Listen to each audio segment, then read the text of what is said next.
Olá, bom dia, quase boa tarde, 11h50 da manhã, horário de Brasília. Está começando Opinião no Ar, notícia com opinião. Hoje, 28 de outubro, é aniversário da cidade de Almirante Tamandaré, no Paraná, Ubatuba, aqui em São Paulo, e Simonésia, em Minas Gerais. Parabéns para essas e outras cidades que fazem aniversário hoje, dia do champanhe e dia do flamenguista. Eu torço pelo Botafogo, mas desejo felicidade nesse dia à nação rubro-negra. Amanda e Silvio confessam para qual time torcem? Eu sou São Paulino, sou tricolor. Olha, eu sou carioca, então até os 9 anos de idade, quando eu vim para São Paulo, eu era flamenguista, então aceito os parabéns à nação rubro-negra. Bom dia. Uma vez Flamengo, sempre Flamengo. Sempre Flamengo, é o que diz. E olha, você pode acompanhar o Opinião no Ar também pelo YouTube, pelas redes sociais da Rede TV, Twitter, Facebook e Instagram. Temos o nosso Twitter oficial, nosso Instagram oficial, mesmo endereço, @Opinião Rede TV. A gente espera a sua participação. Use sempre a hashtag Opinião no Ar. Nosso assunto de hoje é o seguinte: política e economia na América Latina, a esquerda no poder na Argentina e de olho no Chile. Aqui no estúdio está com a gente mais uma vez. A gente recebe a Renata Barreto com muita honra, economista. Renata, muito obrigado pela sua participação mais uma vez. Bom dia, Lacombe, Amanda, Silvio, super bom estar aqui de novo com vocês.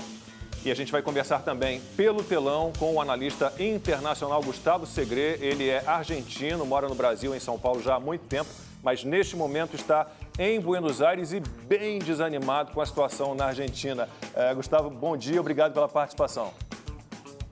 Bom dia, como bom dia a todos. Um prazer estar com vocês. 11h57, horário de Brasília, Opinião no Ar de volta. Hoje o tema é política e economia na América Latina, a esquerda no poder na Argentina e de olho no Chile. Eu começo então com a Renata Barreto aqui a nossa conversa, a falar um pouquinho do Chile, né? Que vai fazer uma nova Constituição.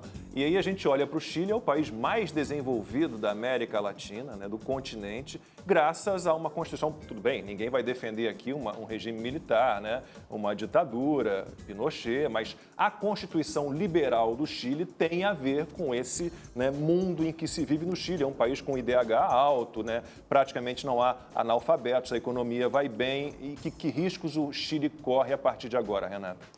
Bom, a América Latina tem um histórico de populismo, né? E quando eu ouço falar de Assembleia Constituinte, já tenho arrepios pensando no que aconteceu na Venezuela. Inclusive, cabe lembrar que uma das pessoas que comemoraram essa Assembleia Constituinte foi o próprio Nicolás Maduro e também as Farc. Então, isso já levanta um alerta vermelho de que isso pode trazer problemas para o Chile. Entendo que algumas pessoas, nem sempre, né, a questão das constituições e todas as leis que são feitas num país levam em consideração aquilo que faz sentido na época. E entendo que às vezes existam descontentamentos. Mas eu acho que o populismo na América Latina é tão forte que eu não sei se essa Constituição vai ser tão boa assim. E como você mesmo bem falou, apesar da questão da ditadura do Pinochet, que obviamente a gente pode sempre repudiar, se repudia qualquer ditadura e não apenas um tipo de ditadura, faz sentido falar disso também, porque tem quem está comemorando isso agora, uma boa parcela da esquerda que comemora isso, acha muito legal a ditadura do proletariado, que acontece já hoje na Venezuela e que queriam implantar aqui. E o Chile, ele tem hoje, ele já está há 10 anos na OCDE e dos membros da OCDE, ele é o país com maior mobilidade social. Então, até mesmo aquele argumento de desigualdade, lembrando que desigualdade não é pobreza, mas mesmo o argumento de desigualdade, ele é um pouco falacioso em relação aos comparativos dele na OCDE. Ele tem um PIB per capita quase o dobro do brasileiro e é o 15º país economicamente mais livre do mundo. Então, fico aí a pergunta, Lacombe, o que vai acontecer com essa Constituinte? Nossa, vamos ver. Daqui a pouquinho a gente vai falar de Argentina com o Gustavo Segre, que já está aqui no nosso telão, analista internacional, radicado no Brasil, mas está agora, neste momento, lá em Buenos Aires. 12h02, nosso assunto hoje é política e economia na América Latina. Falamos já um pouquinho com a Renata Barreto sobre o Chile e agora de portenho para portenho, Silvio Navarro vai fazer uma pergunta? Uma pergunta. Não vamos falar em Gustavo português. Segre. Gustavo, tudo bem? Bom dia. Gustavo, a impressão que eu tenho, e eu até faço uma brincadeira, claro, como sou apaixonado pelo seu país, pela Argentina, com algum pesar, mas é que a cada 10 anos a Argentina volta 20 casas no tabuleiro. É um país incapaz de aprender com os próprios erros, né? E agora a gente vive um momento em que, diante de uma economia globalizada, você tem o país fez uma opção pela esquerda, um governo refratário ao setor privado, um governo que tem uma mentalidade de estatização num momento absolutamente absurdo para se pensar nesse tipo de coisa. Durante essa pandemia em que a Argentina promoveu um dos lockdowns mais severos, talvez o mais severo da América Latina, 42 mil empresas foram fechadas, instalou-se um auxílio emergencial que era para atender 3,6 milhões de pessoas e chegou a 9 milhões. Hoje é um país sem crédito e com uma dívida absolutamente impagável. Na raiz de tudo isso, pelo menos na minha opinião, mas aí quero conversar obviamente com um especialista, está algo chamado peronismo, né? Que chegou ao poder ainda nos anos 40 e ali você teve toda uma alternância, passando por Menem, por Duhalde, que ainda foi um pouco melhorzinho, e agora a gente tem essa herança dos Kirchner, afinal de contas a Cristina está instalada na vice do Alberto Fernandes. Queria que você comentasse um pouco esse momento da Argentina, que me parece diante de um cenário quase irrecuperável economicamente. Sim, o problema da Argentina não é econômico, é político, como você bem dizia. De fato, a Argentina, nos anos 1900, era um dos países mais ricos do mundo. Quando assumiu o Perón, não tinha lugar para colocar ouro no Banco Central. E tudo isso foi gerando uma sensação social para a população em que o governo, o Estado, deveria ajudar aqueles que não tinham condições de se valer por si próprios. Naquele momento, quando você menciona o peronismo, temos que lembrar que começou sendo muito à direita. O Perón treinava com Mussolini na Itália. Então, claramente, foi um desvio desse início de muito à direita para muito à esquerda, mas continua tendo a publicidade do peronismo. Hoje eu denomino que é mais populismo. A situação da Argentina é relativamente fácil de entender. O sistema está feito para que ninguém de fora consiga entrar no Congresso, nos sistemas de poder. E a grande parte dos políticos entra através de uma lista lençol, em que 2 ou 3 referentes de cada um dos partidos determina que você vai primeiro, eu vou segundo. Agora deveríamos colocar a Renata ou a Amanda no meio, porque tem que ter alternadamente um homem e uma mulher. E as pessoas votam em função de uma lista em que você não pode escolher se não quer aqueles que estão na lista. Então, o que foi gerando isso? Uma dependência muito grande por muita gente do Estado. Eu denominei isso o projeto Stalin, porque era colocar e gerar pobreza, recomendando às pessoas que o Estado ia ajudar para que elas não tivessem carência, mas não pedindo nada em troca. Então, não precisa estudar, não precisa trabalhar, o governo te dá esses auxílios que você muito bem mencionava, a atividade privada cada vez pior, com uma pressão tributária cada vez mais ampla, mas não se faz populismo sem recursos. Então, a dúvida que fica agora, com essa situação que economicamente você explicou muito bem, a Argentina só está emitindo, tem um déficit fiscal terrível, tem uma dívida que não consegue pagar, não tem dólares no Banco Central, não tem empresas que estejam trabalhando e cada vez mais pessoas dependem do Estado. Da onde o Estado vai tirar dinheiro é a pergunta que até agora ninguém conseguiu responder. Mas dizem que o populismo gosta tanto dos pobres que os multiplica, e isso está sendo feito pelo governo e olha só, não errei no que eu estou dizendo. O governo da Cristina Fernandes, que usa o comodato do poder, o Alberto Fernandes. Por primeira vez no mundo, a vice-presidente resolveu quem seria o seu presidente. Muito louco. Gustavo, acho que é uma pergunta que serve tanto para você como para a Renata, só para continuar nessa toada da Argentina, porque a Argentina e Chile são situações completamente diferentes, né? Depois a gente volta a falar do Chile. Mas o governo do Alberto Fernandes, ele não tem se mostrado, por outro lado, mais moderado. A Cristina Kirchner, por exemplo, era muito agressiva com o FMI. O Alberto Fernandes tem feito questão de dizer que a Argentina não será caloteira novamente, tem demonstrado um interesse em renegociar a dívida da Argentina, está nessas negociações, já conseguiu concluir parte dessas negociações com o FMI. Dá para ter alguma esperança de que será um governo talvez diferente pelo que ele tem demonstrado até agora? É difícil responder, Amanda, porque a única saída que tem a Argentina é que o governo do Alberto Fernandes aplique o dilema do violinista. Toma o poder com propostas de esquerda, mas executa com propostas de direita, que seriam liberais. Isso é difícil que aconteça, porque isso mudaria ideologicamente a ideia do governo. E a Cristina não ia permitir isso. O objetivo do governo, do Fernandes, e sobretudo da Cristina Fernandes, era voltar ao poder para não ir presa. Não estamos falando de alguém que quer realmente resolver um problema que sem ela não teria acontecido, porque a Argentina está com uma situação política em que tivemos muitos anos da Cristina e do Néstor Kirchner, volta uma forma diferente de política que foi o Macri, em que todo mundo falava que era liberal, mas acabou sendo igualmente populista que qualquer outro governo anterior, detonou a economia e permitiu que a Cristina voltasse, prometendo churrasco e entregando polenta, prometendo geladeiras cheias e hoje só tem água, um pouco de leite e um osso. E a grande dificuldade é que quando a gente enxerga a Argentina para frente, se não tem uma mudança do paradigma econômico e sobretudo político, a gente vai voltar daqui a 10 anos a falar da mesma coisa que estamos falando hoje. Perfeito. Passando aqui uma pergunta para a Renata, dentro do mesmo espectro aqui que a gente está falando, é importante lembrar que em 70 anos a Argentina viveu 15 crises econômicas, em 14 delas acompanhadas de desvalorização da moeda. Então, do ponto de vista econômico, num governo que é, como eu disse, estatizante, refratário ao setor privado, com uma dívida impagável e com todo esse viés populista que o Gustavo muito bem colocou, é muito difícil acreditar numa recuperação econômica a curto prazo. Mas, para além disso, já que a gente falou tanto, a própria Amanda colocou aqui numa comparação do Alberto Fernandes com outros governos peronistas, porém de esquerda, como a Cristina Kirchner, é importante a gente lembrar que a Cristina, se dependesse dela, o Clarim estava fechado, outros veículos de comunicação estavam fechados e a Argentina hoje seria chamada de Venezuela do Sul.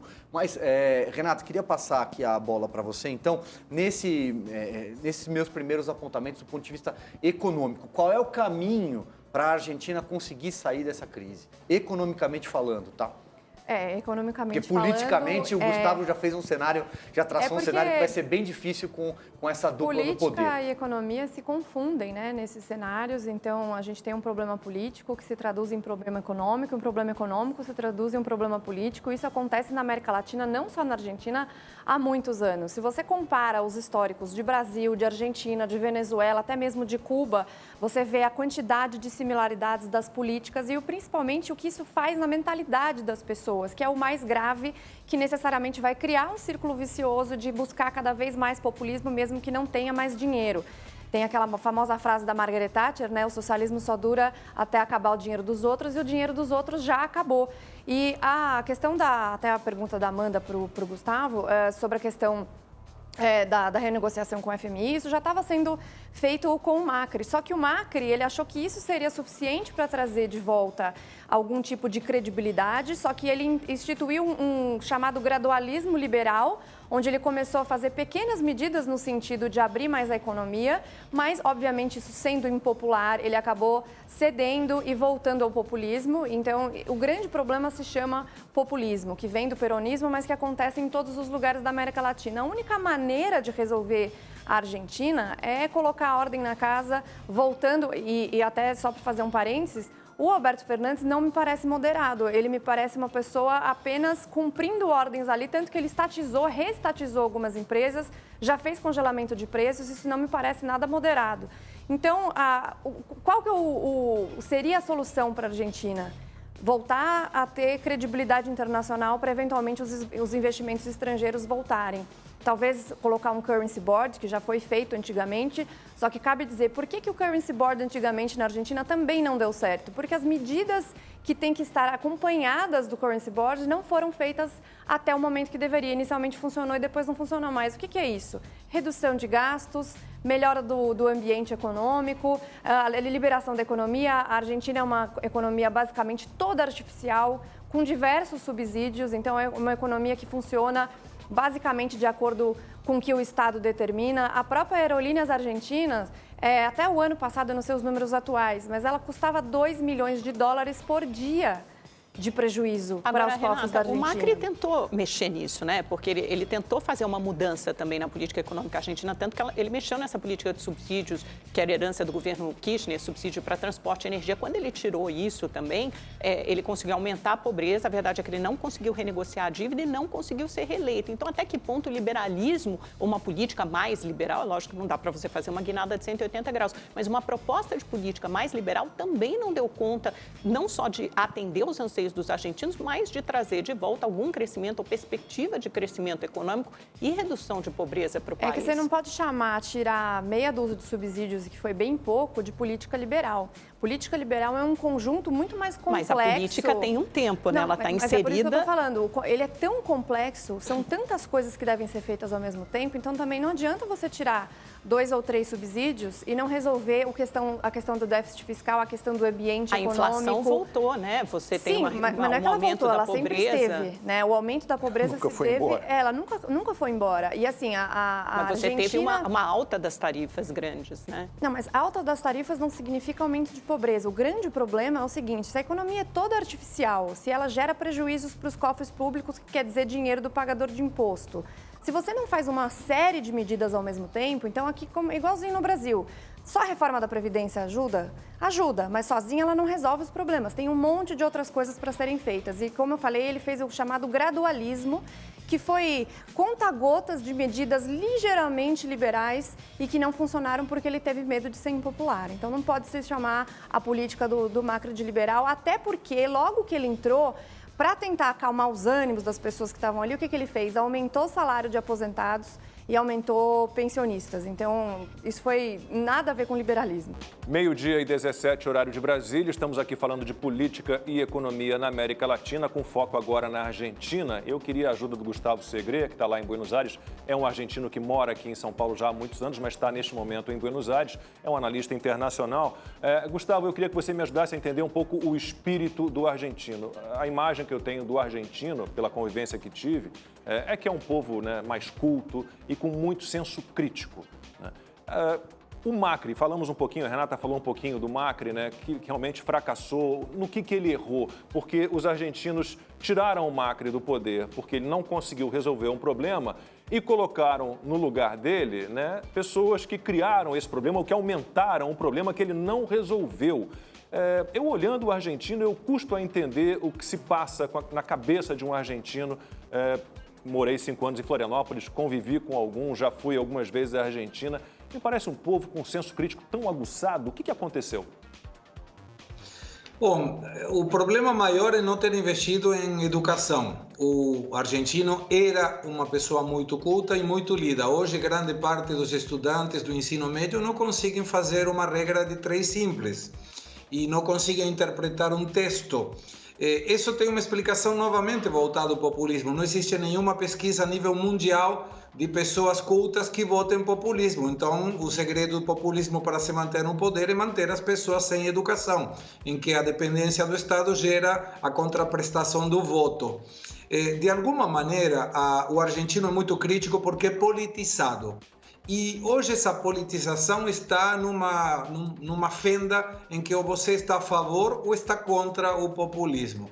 O Macri perdeu essa opção, gerou um problema muito sério para os liberais, e me incluo nessa temática econômica, porque, como muito bem falava Renata, todo mundo critica uma política liberal do Macri que nunca existiu, nunca teve uma redução do gasto público, uma otimização da despesa, uma diminuição dos contratos dos funcionários estatais, não retirou as pessoas de confiança, que eram claramente por militantes e não por mérito que estavam no governo, e aumentou a ajuda social sem pedir contrapartida. Então, essa eclosão, junto com o problema econômico do bolso, por desvalorização do peso, por uma conscientização de dólar do argentino, gerou essa colocação e essa possibilidade de que a Cristina volte ao governo. Mas se a Argentina não ataca a causa, dificilmente vai resolver o efeito.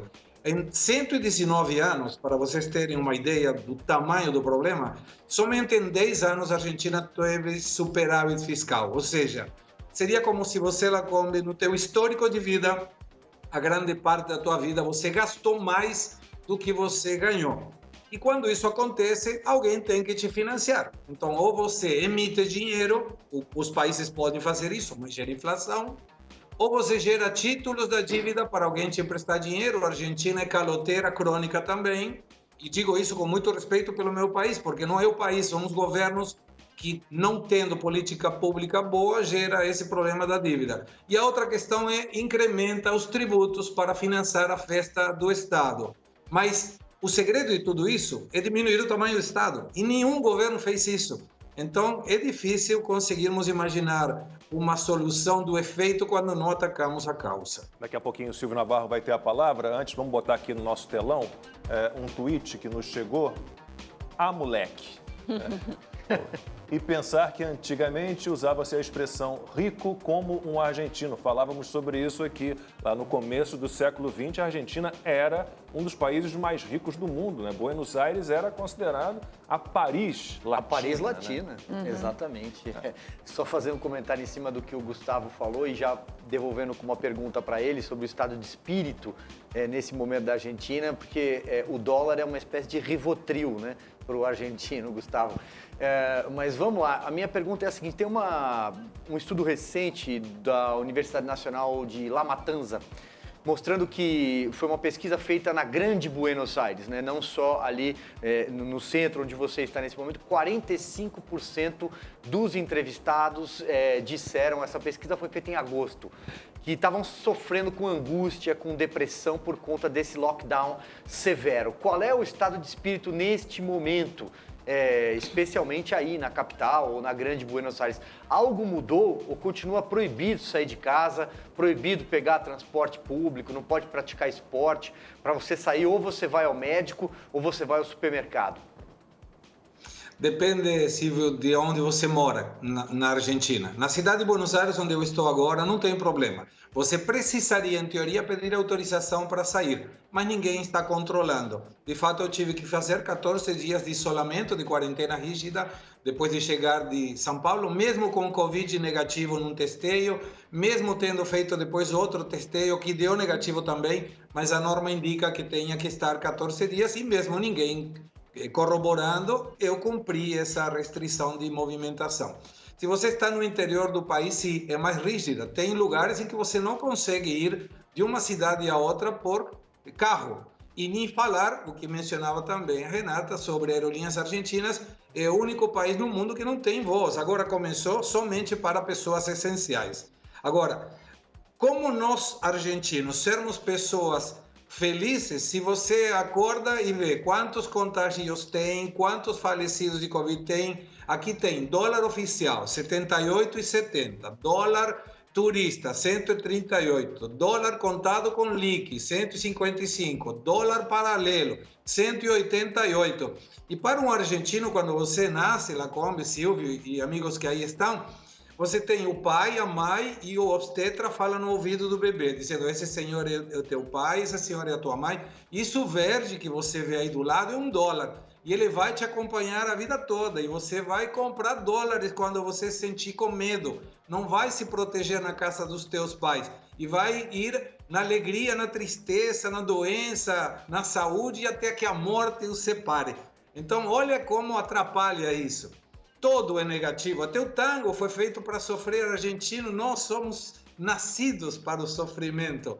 Por isso que eu fui para o Brasil para pegar um pouco de alegria. É uma situação, desculpa, mas tragicômica, né? A gente é obrigado a rir, mas a situação é trágica, é uma situação muito complicada e acaba atingindo o Brasil também. Daqui a pouquinho a Renata pode falar um pouquinho disso, de que maneira essa crise, né, na Argentina pode nos arrastar também, ou pode atingir, é um parceiro comercial importante para o Brasil, a Argentina. 12h26, horário de Brasília, estamos aqui falando de política e economia na América Latina, né, com foco na Argentina. Gustavo Segredo dando uma aula para a gente aqui com muito bom humor, né? Uma situação delicada, mas o bom humor sempre ajuda. Renata, então vamos pensar um pouquinho do Brasil agora, né? A situação crítica na Argentina, de que maneira nos leva também para um caminho não muito bom? Na verdade, a situação crítica na América Latina, que ela persiste, ela nunca vai embora, ela pode servir de alerta para o Brasil. Então, eu sempre falo isso, que a gente tem que tirar dessas experiências o que deu errado, como já deu errado em muitas coisas aqui no Brasil, e o que deu errado na Argentina e em outros países, para a gente não repetir. E essa receita do populismo, infelizmente, ela é muito persistente na América Latina. Então, a Argentina pode contribuir de uma maneira negativa, primeiro na questão comercial, mas que isso já está sendo deteriorado há algum tempo, né? Não é de hoje. Então, o Brasil sempre se mobiliza em procurar outros parceiros comerciais e fazer disso não ser um grande problema, mas principalmente eu acredito em crises imigratórias, como já aconteceu com a Venezuela, né? Os estados do norte do país recebendo muitas pessoas, e são estados pobres que também já não têm condições de suprir as próprias necessidades da população, quanto mais de pessoas vindo de fora. Eu acho que isso vai acontecer, já está acontecendo no Uruguai, mas também deve vir para o Rio Grande do Sul e para Santa Catarina. E eu achei muito divertido o Gustavo falar sobre essa questão do dólar, porque hoje eu tenho 2 cursos, né? Um de capitalismo e socialismo, que eu exploro toda essa questão política, econômica, histórica, e outro de investimentos no exterior. E geralmente as pessoas acham que essas coisas não estão interligadas. Mas se você não entende o espectro político, econômico, histórico, você não consegue fazer boas decisões. E no Brasil, por exemplo, a gente historicamente não é um povo que investe em dólar. E na Argentina, na Venezuela, no Uruguai, esse povo sempre investiu em dólar, sempre tirou dinheiro do país por ser historicamente, economicamente e politicamente instável. Então, entender sobre todas essas coisas, política, economia, história, está tudo interligado, não tem jeito. É no Cursology? Na Cursology, exatamente. Legal. Eu acho que voltando um pouquinho à história do Chile, né, porque acho que talvez as coisas sejam um pouco mais complexas quando a gente fala só de populismo, ou de direita ou esquerda, lembrando que o populismo existe, o populismo pode ser de direita ou de esquerda, ele não é de um lado só, mas voltando à história do Chile, que eu acho que serve bem como governo, como exemplo, né, vocês falaram do alto índice de desenvolvimento humano, de renda per capita, do crescimento do Chile, é verdade, é uma das economias mais estáveis da América Latina, e mesmo assim quase 80% votaram por uma nova Constituição e uma nova Assembleia Constituinte pela primeira vez na história com uma paridade. Primeira Constituição a ser escrita com uma paridade de homens e mulheres também é muito importante.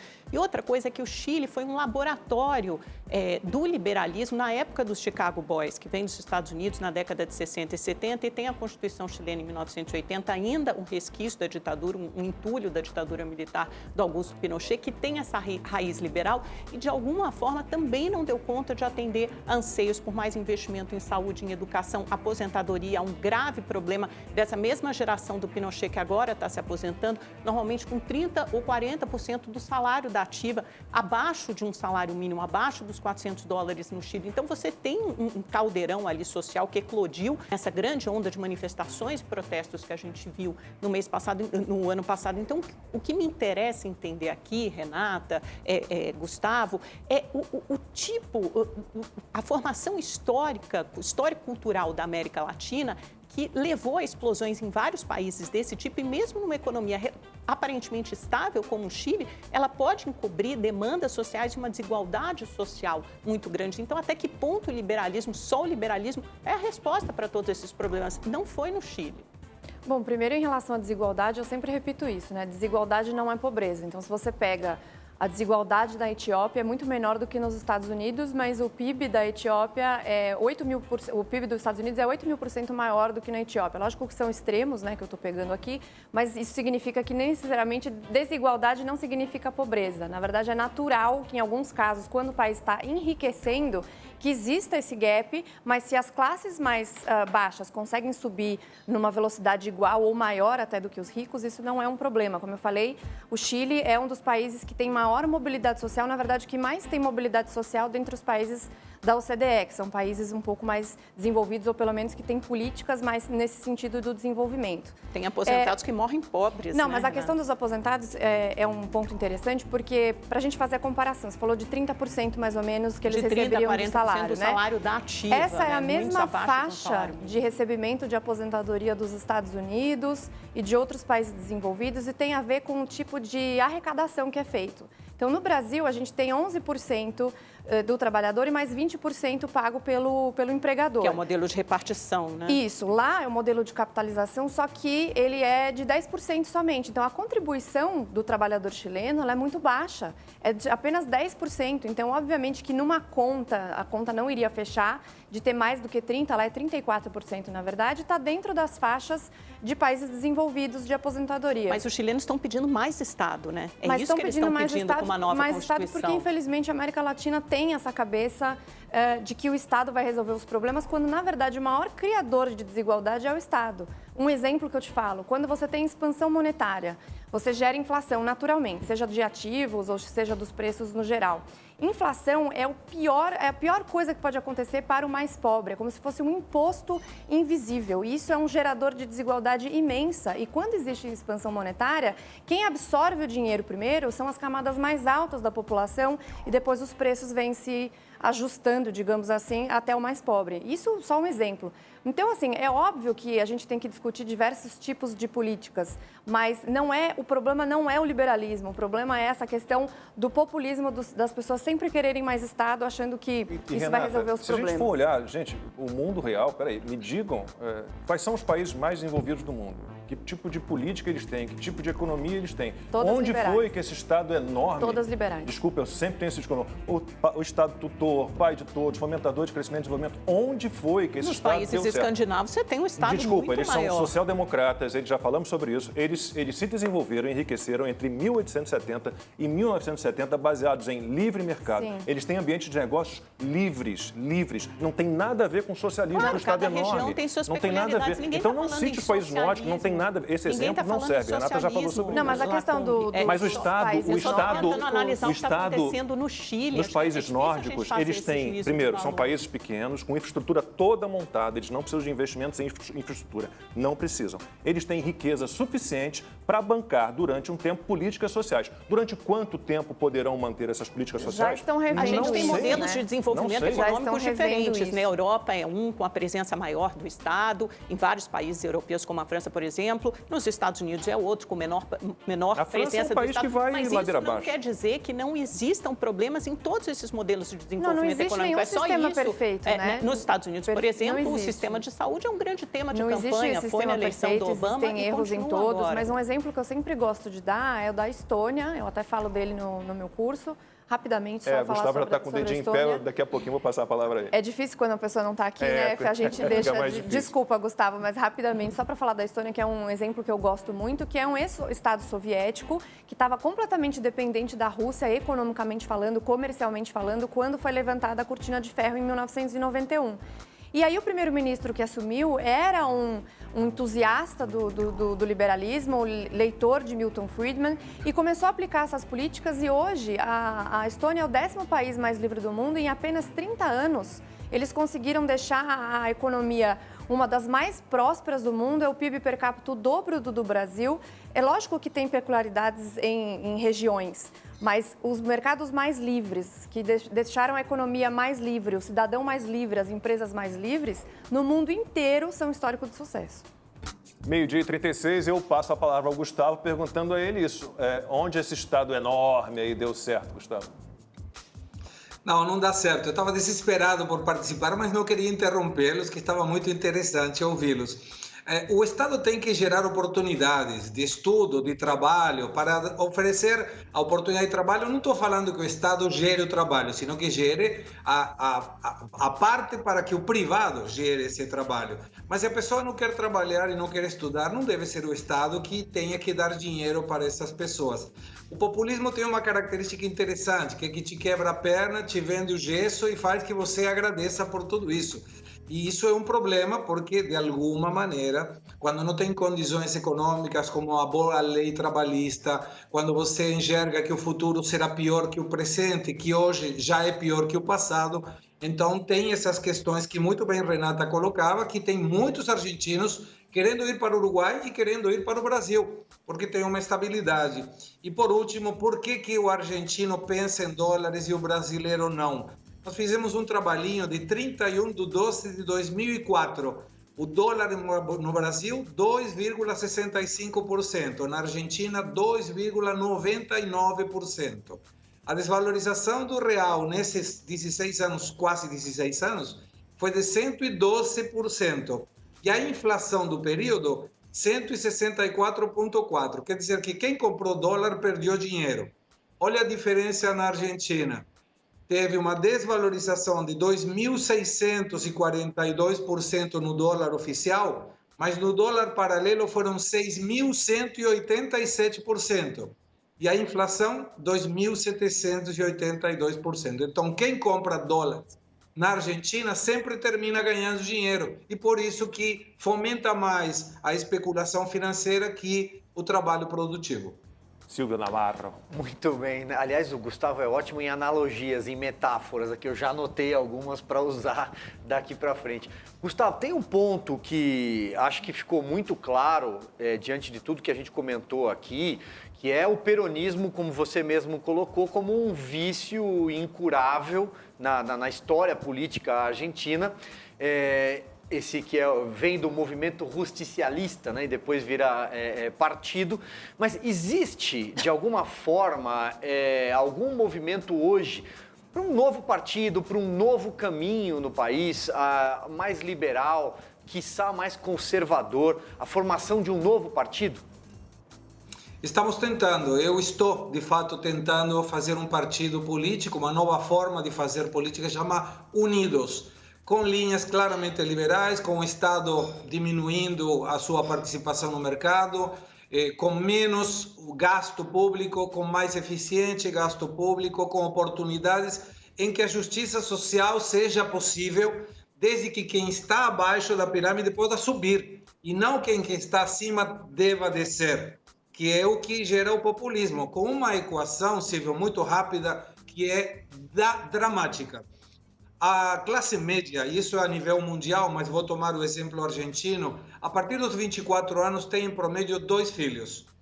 A classe baixa, a partir dos 16 anos, tem 4 filhos. Quer dizer que cada 48 anos você tem 4 filhos que têm condições de estudar, que se alimentam melhor, que têm um desenvolvimento cognitivo melhor, contra 12 pessoas que só dependem do Estado, que não têm possibilidade de estudar, que não terão uma facilidade para conseguir emprego, mas que todos eles votam.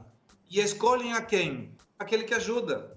Então você tem 4 pessoas com possibilidade de mudar alguma coisa contra 12 pessoas que não têm condições de mudar alguma coisa e que a única coisa que precisa é de um Estado cada vez maior, sendo que o Estado cada vez tem menos dinheiro. Então vai ter menos dinheiro para repartir entre mais gente. E isso não fecha a conta. 12:42, a gente retoma a conversa aqui e aproveitando, agora sou eu que cito os países nórdicos, vamos lá, gastos públicos, se a gente for olhar lá os países nórdicos, veja lá os parlamentares dos países nórdicos, né? Quantos assessores tem, auxílio moradia, carro oficial, não, dizendo de transporte público.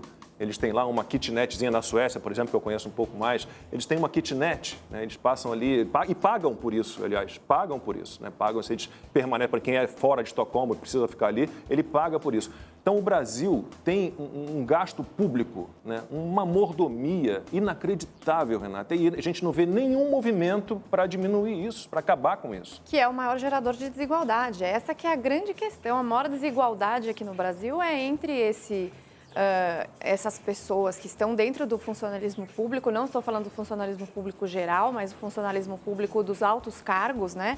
Altos cargos comissionados, os próprios políticos, cheios de mordomias, é auxílio terno, é auxílio moradia, é auxílio não sei o quê. Então, é uma quantidade de penduricalhos absurda e que existe uma falácia muito grande falada que os países nórdicos seriam socialistas, né? São países que, como você bem disse, cresceram na base de um Estado mais enxuto, enriqueceram muito explorando seus recursos naturais, mas conseguiram se preparar para ter um estado de bem-estar social. E não existe estado de bem-estar social se primeiro você não ganha dinheiro. Eu, embora não seja a favor de um Estado social-democrata, eu ainda prefiro um liberalismo mais pujante. Se você tirar a questão dos impostos, que são grandes nos países nórdicos, com a alíquota bem alta, se você tirar isso, todo o resto é bastante liberal. Então, você tem gastos públicos muito controlados, você tem sempre superávites, você tem responsabilidade fiscal, você tem um ambiente de negócios extremamente livre. Então, dentro do ranking Doing Business, por exemplo, do Banco Mundial, o Brasil é uma das últimas posições, o que significa que fazer negócios no Brasil é muito difícil, abrir uma empresa é muito difícil. Você tem impostos, complexidade tributária, regulações, burocracias, tudo de forma a dificultar o ambiente de negócios, que é o oposto do que acontece nos países nórdicos. E cabe fazer um parênteses, Lacombe, que nós perdemos, tanto quanto a Argentina, a oportunidade de arrumar a casa no momento que a gente mais ganhava dinheiro, que foi o boom das commodities, ali no começo dos anos 2000. Tanto Néstor Kirchner quanto Lula fizeram a mesma coisa, ganhavam muito dinheiro, expandiram seus programas assistencialistas e não fizeram as reformas estruturais que poderiam ter garantido um futuro totalmente diferente para a Argentina e também para o Brasil. Então a gente combina assim, né? O Brasil nunca foi verdadeiramente liberal, então a gente passa 100 anos no liberalismo, apostando numa indústria forte. E depois faz um welfare state. No livre mercado, depois com muito dinheiro a gente passa a fazer mais ou menos o que os países nórdicos fazem hoje em dia, né? Com seus programas sociais. Espero que a gente acumule bastante riqueza nesses 100 anos para ficar durante algum tempo. Perfeitamente.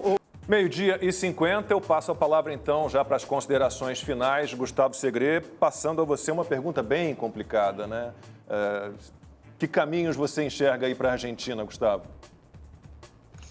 Bom, primeiramente vou utilizar uma frase de Filipe Destou para que Silvio anote também, que diz que os ausentes nunca terão razão. Isso tem a ver com que o povo tem que se involucrar, as pessoas têm que participar para dar opções sem apenas reclamar ou fazer catarse. E aí uma frase final que é própria, que diz que quando você não gosta de uma legislação, de uma realidade, você tem que trabalhar para mudá-la. Se o sistema político não permite mudar essa realidade, tem que trabalhar para mudar o sistema político. E se a sociedade não quer mudar o sistema político, você está morando numa sociedade que não te atenderá jamais. Então tem que participar. Imagino que a forma política, escutava atentamente a Renata, de mudar as coisas seria, por exemplo, colocar que um deputado, um senador ganhe a mesma coisa que um médico, ou um policial, ou um professor. E aí você vai conseguir muita gente que hoje está na política para ganhar dinheiro e colocar as pessoas que realmente têm vocação de ajudar a população com ideias claras. Mas não vamos resolver isso muito rapidamente. Por enquanto, eu vou continuar voltando ao Brasil, que a minha família está aí, está nos prestigiando, assistindo, e mando um beijo muito grande para elas e um abraço para vocês também. Muito obrigado pelo convite. Gustavo, muitíssimo obrigado. Foi um prazer ter você aqui com a gente. Espero que você venha, então, ao vivo aqui ao programa, sentar aqui na bancada com a gente. Um papo muito bom, foi um papo muito legal. E quando você se candidatar a político aí na Argentina, Silvio e eu vamos lá transferir o título e vamos votar em você. Tá bom? Renata, já chegando ao fim, suas considerações finais, sua última mensagem.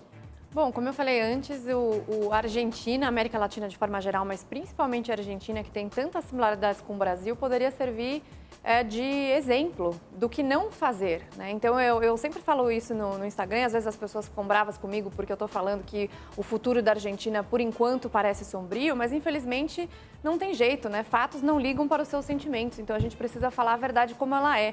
E a verdade é que a Argentina é um exemplo do Brasil do que não fazer e a gente precisa usar esse exemplo e ver que a gente tem hoje uma oportunidade de conseguir consertar alguma coisa, de fazer reformas estruturais, de fazer privatizações. Tem muita coisa ainda para ser feita em pouquíssimo tempo desse mandato atual, para a gente não ter uma surpresa depois em 2022. A gente não está nessa de quanto pior, melhor. Muito pelo contrário, a gente quer que a Argentina saia dessa. Só que com o governo que está lá, a gente acha complicado. Infelizmente, não tem jeito. Eu gostaria muito que a realidade fosse diferente. Mas, de novo, agradeço a todos vocês por estar aqui hoje. Muito obrigado, Renata. Silvia e Amanda, querem falar uma mensagem final? Não, eu acho que vai ser não vejo como um bicho de 7 cabeças essa nova, mudando um pouquinho de país, a nova Constituição no Chile. A gente teve em 91 uma nova Constituição na Colômbia, na primeira década do século XXI, novas constituições mais inclusivas na Bolívia e no Equador. Eu acho que o Chile pode ser um laboratório interessante. De qualquer forma, sempre foi um modelo de referência liberal para o Paulo Guedes e para o Bolsonaro. Alguma coisa não deu certo lá, ficou claro nos protestos de rua e agora nesse pleito pela nova Constituição, por uma nova Assembleia Constituinte. Vamos ver o que vai mudar. O Chile não tem esse histórico, tem um governo hoje de direita, de centro-direita, com Sebastián Piñera, já elegeu governos de esquerda também, não tem esse histórico de populismo. Eu acho que pode ser um laboratório interessante. Observarei atentamente como analista interessado. E a gente vai falar dessa história de ter uma nova Constituição aqui no Brasil, né? Eu guardei a frase do Bruno Garchagen, cientista político, que esteve aqui. O que você prefere, o diabo que você já conhece ou um diabo que está por vir? Já vamos lançar o convite, então, para o programa. Opa, Bruno Garchagen seria... A nossa Constituição não é um diabo, é um papel bem importante. A nossa é uma carta magna interessante. É bem ruim. É bem ruim. Teremos um programa inteiro. Ruim você foi modesto. Vamos deixar a pitadinha para o próximo programa. Sempre fica um gostinho de quero mais. Bom, nossa Constituição é muito ruim. A gente volta amanhã. Tchau.